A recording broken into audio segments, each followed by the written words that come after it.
Assalamualaikum warahmatullahi wabarakatuh. Salam sejahtera bagi kita semua. Izin memperkenalkan diri. Perkenalkan, nama saya Ferry Raja Pamungkas dari Universitas Nusa Putra jurusan Teknik Mesin. Di dalam video kali ini saya sedikit akan menjelaskan ataupun akan menerangkan kembali tentang pengantar mikrokontroler, yang dimana mikrokontroler ini yaitu ada dua di dalam mekatronika. Yang pertama yaitu ada mikrokontroler, yang kedua ada mikroprosesor. Nah, dari kalimatnya adalah mikro dan kontroler. Nah, kalau dijelaskan secara harfiahnya, mikrokontroler ini sistem pengontrol dengan skala mikro. Maksudnya kalau misalkan di dalam suatu kontrol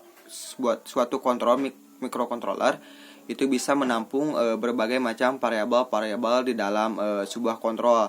Nah, di situ bisa memadukan ataupun menggabungkan antara CPU, ROM, RAM, timer dan lain sebagainya. Selanjutnya yaitu mikrokontroler ini adalah perangkat multiguna yang dapat diprogram untuk menerima data digital sebagai data inputan dan terus diproses sesuai instruksi yang disimpan.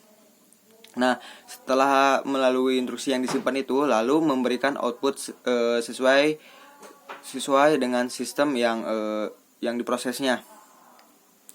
Nah, perbedaan antara mikrokontroler dan mikroprosesor yaitu yang pertama yaitu mikrokontroler. Nah, mikrokontroler ini merupakan gabungan dari beberapa macam komponen pengendali dalam satu chip.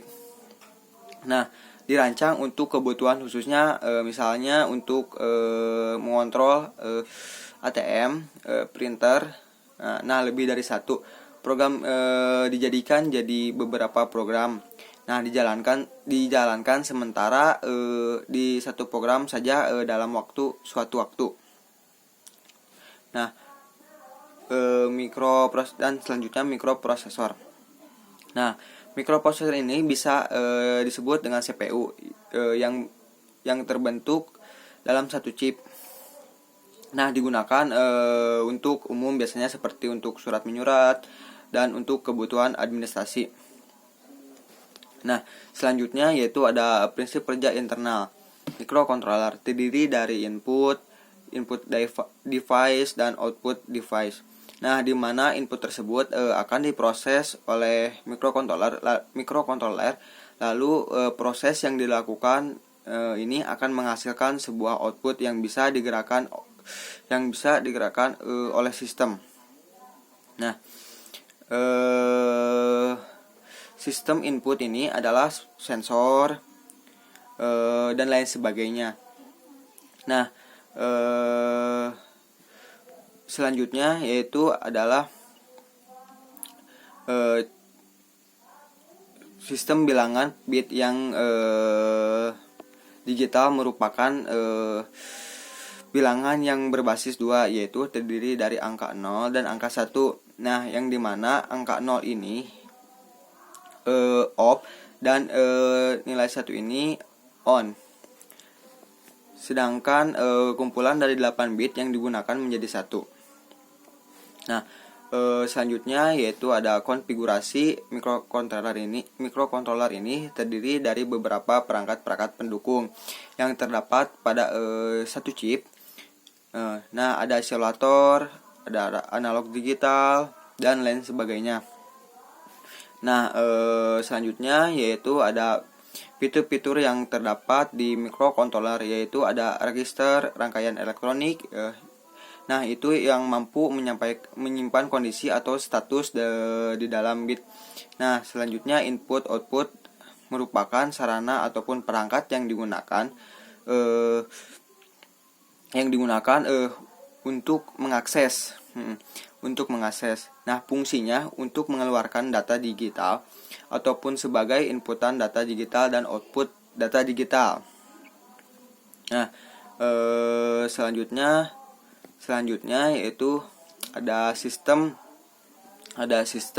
yang ada di mikrokontroler ini berfungsi untuk mengendalikan sinyal-sinyal instruksi baik internal ataupun eksternal.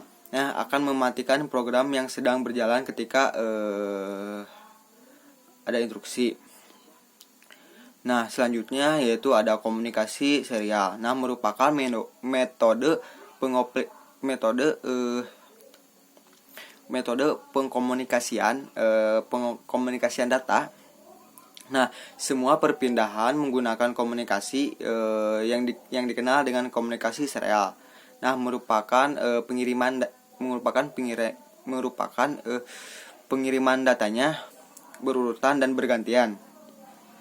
Nah, selanjutnya ada osilator. Nah, osilator ini merupakan sistem yang menghasilkan getaran ataupun sinyal listrik secara periodik. Nah, yang nama sinyalnya berbentuk gelombang. Jadi osilator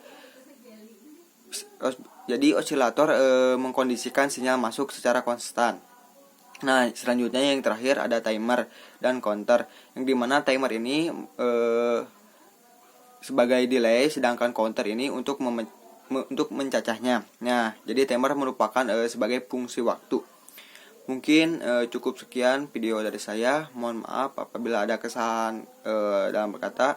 Wabillahi taufiq wal hidayah. Wassalamualaikum warahmatullahi wabarakatuh.